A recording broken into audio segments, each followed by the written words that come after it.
Today, flood your mind with the pictures of who you want to be, the life you want to live, and the goals you want to achieve. Now, isn't that an awesome quote? I need you to write that down, carry it around with you, put it on your refrigerator somewhere. But that is easy to state, not necessarily easy to do. We don't need to deny or suppress the experiences or the pain that we experienced in 2020. In no way am I saying we need to suppress it, but I am saying we need to supplant it. And this is why I use the word flooding. How do we supplant, Eric, versus just suppress? Because when you suppress something, it's going to come back later. But how do you supplant it? And we do this by flooding our minds, by overwhelming our minds with the picture of what we do want for 2021, not what we don't want. It is very easy to describe what we don't want more of.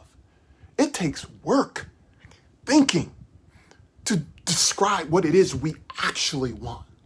I was once told, you will have in your life what you keep telling your mind you want. So the question is, what are we telling our minds we want? We forget that our mind sees in pictures. We spend all of our imagination on worry and fear and not realizing that talking about what we don't want has no picture associated with it. Think about it this way.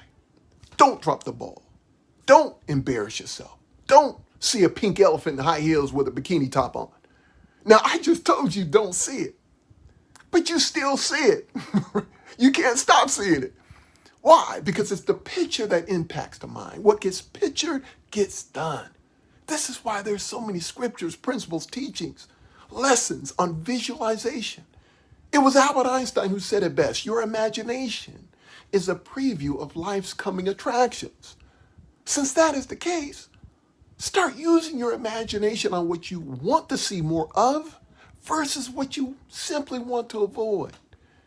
Now, we do this by first defining and then designing what we would like our 2021 to look like.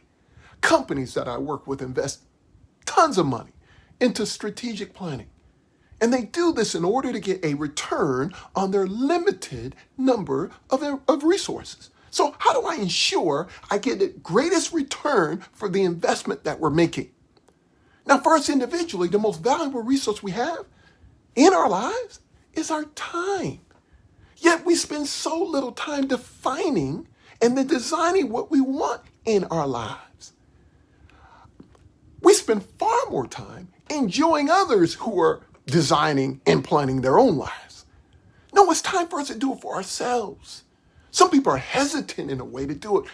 Man, did you see what 2020 was? Eric, I don't know if I set plans for 2021. So you believe things are going to get better in 2021 for you by accident? Okay. No, we got to live purposefully. We got to live by vision. And the way we live by vision is by sitting back and deciding, what do I want this to look like? It's a thinking exercise, but a worthy one.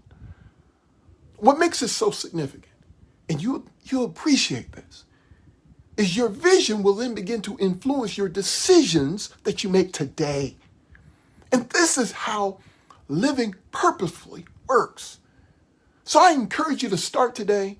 Begin the process. Don't wait for 2021 to show up and then decide what is it going to look like. Do that today. Because my father always said it best. Son, start today. Because too late comes far too soon.